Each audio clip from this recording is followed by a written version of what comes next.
नमस्कार। आज हम निर्देशांक ज्यामिति का एक और इम्पॉर्टेंट चैप्टर पढ़ेंगे जिसका नाम है विभाजन सूत्र।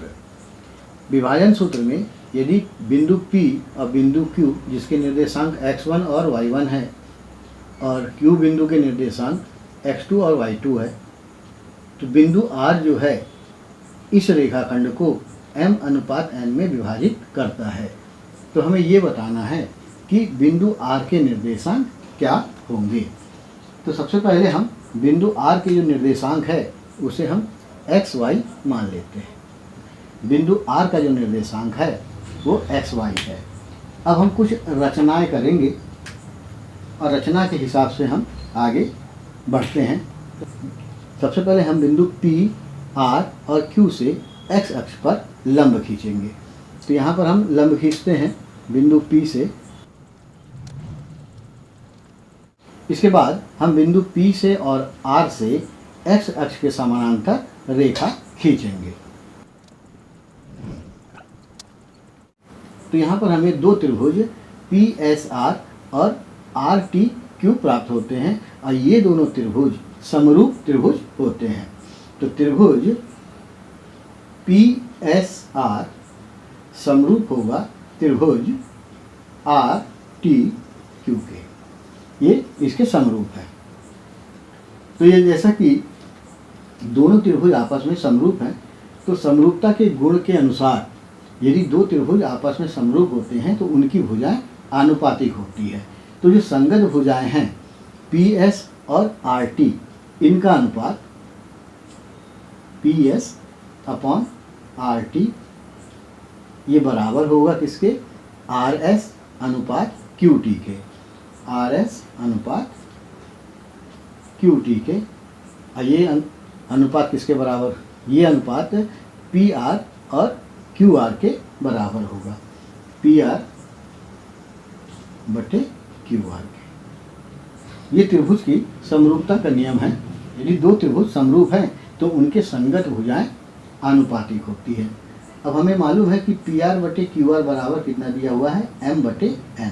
तो हम इसको लिख देते हैं। अब ये जो संबंध हमें प्राप्त हुआ है, इस संबंध में से हम पहला नंबर का और तीसरे नंबर का संबंध लेते हैं। तो ये बनेगा PS/RT बराबर m/n। इन दोनों संबंध को हमने लिया। अब हम PS और RT को देखते हैं। अब हम PS को देखते हैं तो PS बराबर किसके होगा? LM के बराबर होगा। और LM, ये जो LM है वो किसके बराबर है? OM माइनस OL के बराबर। ये होगा OM माइनस OL के बराबर होगा। अब इनका मान यदि हम रख दें तो यहाँ पर हमको क्या मिलता? OM यहाँ से लेकर यहाँ तक OM का जो मान है वो कितना है? X है और OL का मान X1 है। तो हम यहाँ लिख सकते हैं कि X माइनस X1 लिख सकते हैं। ठीक इसी प्रकार RT का यदि हम मान निकालते हैं तो RT का मान अब चित्र में देखिए। RT का मान, RT जो है वो किसके बराबर है? MN के बराबर है। ये MN है और MN को हम क्या लिख सकते हैं? ON minus OM। ON minus OM लिख सकते हैं। अब आप यहाँ पर देखिए कि ON यहाँ से लेकर यहाँ तक है, मतलब ये है x2 और OM कितना है? x है। तो हम यहाँ लिख सकते हैं x2 माइनस x, ये हम लिख सकते हैं। अब ये दोनों मानों को PS के और RT के इन मानों को हम यहाँ पर रख देते हैं। तो हमें क्या मिलता है? x माइनस x1 बटे x2 माइनस x बराबर m/n। अब हम इसका तिर्यक गुणा करते हैं तो ये हमें मिलेगा n x माइनस x1 बराबर m x2 माइनस x। अब हम इनका गुणा कर देते हैं। तो मैं गुणा यहाँ पर कर देता हूँ। तो n गुणा x, तो ये हो जाएगा nx माइनस nx1 बराबर, यहाँ पर गुणा होगा तो ये हो जाएगा mx2 माइनस mx। अब इसके बाद हम mx को इधर पक्षांतर करेंगे और nx1 को उधर पक्षांतर करेंगे। तो यहाँ पर हम लिखते हैं nx धन mx बराबर mx2 धन nx1। अब यहाँ से हम x कॉमन ले लेते हैं, तो x कॉमन आने के बाद क्या बचेगा, m प्लस n। ठीक है, पहले मैंने इसको लिखा फिर इसके बाद इसको लिखा, चूँकि धन है इसलिए कोई अंतर नहीं पड़ेगा, धन nx1। अब हम m प्लस n को पक्षांतर कर देते हैं, तो हमें मिलेगा mx2 धन nx1 बटे m प्लस n। यहाँ पर जो x का मान प्राप्त हुआ है ये r बिंदु का x पॉइंट है, x निर्देशांक होगा। इसी प्रकार जब हम दूसरा और तीसरा रिलेशन लेंगे, मतलब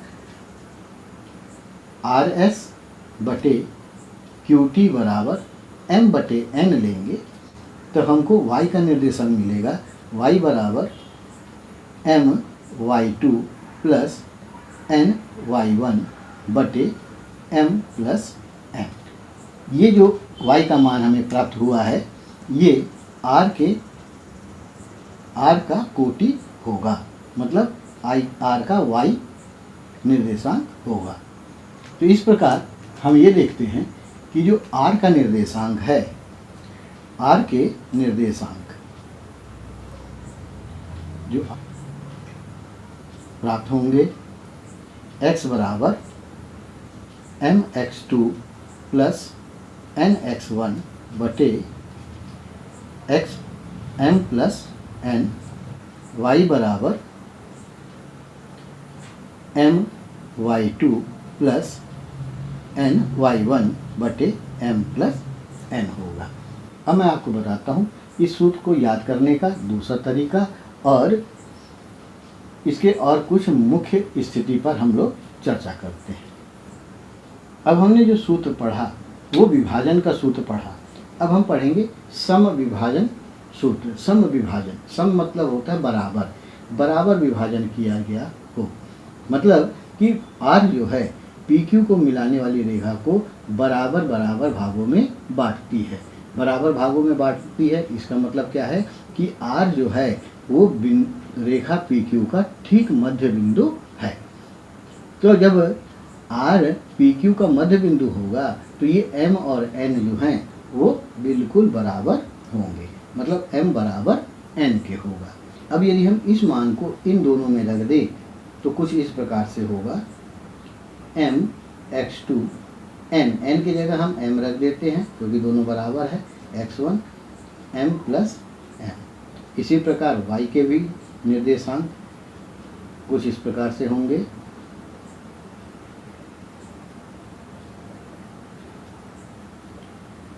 अब यहाँ से m कॉमन आ जाएगा, तो m पहले मैं x1 को लिख देता हूँ फिर x2 को लिखता हूँ, कोई अंतर नहीं होगा क्योंकि बीच में धन है, और m और m क्या हो जाएगा, 2m हो जाएगा।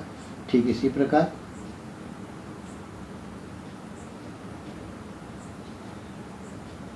अब m से m कैंसिल होगा, ये m से ये m कैंसिल होगा, तो जो सूत्र बनेगा x1 प्लस x2 बाई 2, और इसी प्रकार y बराबर y1 प्लस y2 बाई 2। तो इस प्रकार दो बिंदुओं को मिलाने वाली रेखा के मध्य बिंदु का जो निर्देशांक होगा x1 प्लस x2 बाई 2 और y1 प्लस y2 बाई 2 होगा। बच्चों जब हम सवाल लगाते हैं तो उस समय हमको ट्रिक का प्रयोग करना पड़ता है। सूत्र के प्रयोग करने से कभी कभी हम खुद कंफ्यूज हो जाते हैं, तो इसके लिए ट्रिक याद करना थोड़ा अच्छा रहता है। तो इसका ट्रिक ये है कि हमको r के निर्देशांक याद करना है, तो x बराबर, तो आप क्या करेंगे, इस m का गुणा इस तरफ करेंगे और इस n का गुणा इस तरफ करेंगे। जब m का गुणा, हमको x का निर्देशांक निकालना है तो हम m का गुणा यहाँ x2 से कर दें, धन इस n का गुणा इधर x1 से कर दें, तो n x1 बटे में इन दोनों को योग करके लिख दें m प्लस n। इसी प्रकार y निर्देशांक में हम क्या करेंगे, सेम पैटर्न कि m का गुणा इधर y2 से करेंगे, और n का गुणा इधर y1 से करेंगे, ny1। अब इन दोनों को नीचे जोड़कर लिख देंगे। तो इस प्रकार से हम जब सवाल बनाते हैं तो इस ट्रिक का प्रयोग करते हैं ताकि सवाल हमको आसानी से बन जाए। एक बात और आपको बताता हूँ कि जब हमको ऐसे सवालों में अनुपात ज्ञात करना होता है, कभी कभी पूछता है कि अनुपात ज्ञात करो, तो अनुपात जब ज्ञात करना होता है तब हम क्या करते हैं कि अनुपात को m अनुपात n मानने के बजाय हम क्या मान लेते हैं, k अनुपात 1 मान लेते हैं। ये याद रखिएगा, m अनुपात n की जगह k अनुपात 1 मान लेंगे तो सवाल को हम जल्दी से हल कर पाएंगे।